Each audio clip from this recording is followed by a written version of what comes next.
Inilah Injil suci Yesus Kristus menurut Yohanes. Tetapi ia berkata kepada mereka, Bapakku bekerja sampai sekarang, maka aku pun bekerja juga. Sebab itu orang-orang Yahudi lebih berusaha lagi untuk membunuhnya. Bukan saja karena dia meniadakan hari Sabat, tapi juga karena ia mengatakan bahwa Allah adalah Bapanya sendiri, dan dengan demikian menyamakan dirinya dengan Allah. Maka Yesus menjawab mereka katanya, Aku berkata padamu, sesungguhnya anak tidak dapat mengerjakan segala sesuatu dari dirinya sendiri, jikalau tidak ia melihat Bapa mengerjakannya. Sebab apa yang dikerjakan Bapa, itu juga yang dikerjakan anak.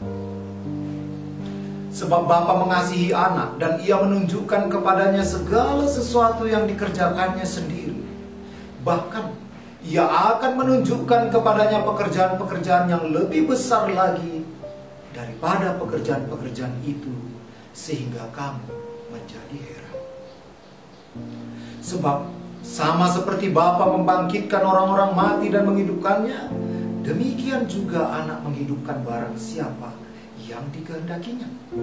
Bapa tidak menghakimi siapapun, melainkan telah menyerahkan penghakiman itu seluruhnya kepada anak, supaya semua orang menghormati anak sama seperti mereka menghormati Bapa. Barang siapa tidak menghormati anak, ia juga tidak menghormati Bapa yang mengutus dia. Aku berkata padamu, sesungguhnya barang siapa mendengar perkataanku dan percaya pada Dia yang mengutus aku, ia mempunyai hidup yang kekal dan tidak turut dihukum. Sebab ia sudah pindah dari dalam maut ke dalam hidup.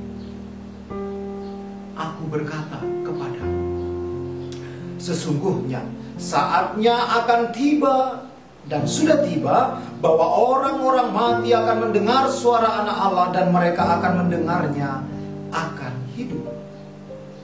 Sebab sama seperti Bapa mempunyai hidup dalam dirinya sendiri, demikian juga diberikannya Anak mempunyai hidup dalam dirinya sendiri. Dan ia telah memberikan kuasanya kepadanya untuk menghakimi, karena ia adalah anak manusia. Jangan kamu heran akan hal itu, sebab saatnya akan tiba bahwa semua orang di dalam kuburan akan mendengar suaranya, dan mereka yang telah berbuat baik akan keluar bangkit untuk hidup yang kekal. Tetapi mereka yang telah berbuat jahat akan bangkit untuk dihukum. Aku tidak dapat berbuat apa-apa dari diriku sendiri. Aku menghakimi sesuai dengan apa yang aku dengar, dan penghakimanku adil. Sebab aku tidak menuruti kehendakku sendiri, melainkan kehendak Dia yang mengutus aku. Demikianlah sabda Tuhan. Saudara-saudari yang terkasih di dalam Kristus, ternyata melihat bukan hanya sebuah tindakan dengan satu tujuan dan satu maksud. Ada bermacam-macam tujuan dalam tindakan melihat. Dalam Injil hari ini dikisahkan orang Yahudi ingin membunuh Yesus karena mereka melihat Yesus mau menghapus hari Sabat. Kita tahu ketika seseorang memandang dengan seksama dan penuh perhatian pada seseorang, tentu ada alasan di balik pandangan mata itu. Misalnya, ketika seorang ibu memperhatikan dengan seksama anaknya bermain di taman, ibu ini sedang berjaga agar anaknya tidak mengalami hal-hal membahayakan. Tindakan melihat oleh sang ibu dilandasi kasih kepada sang anak.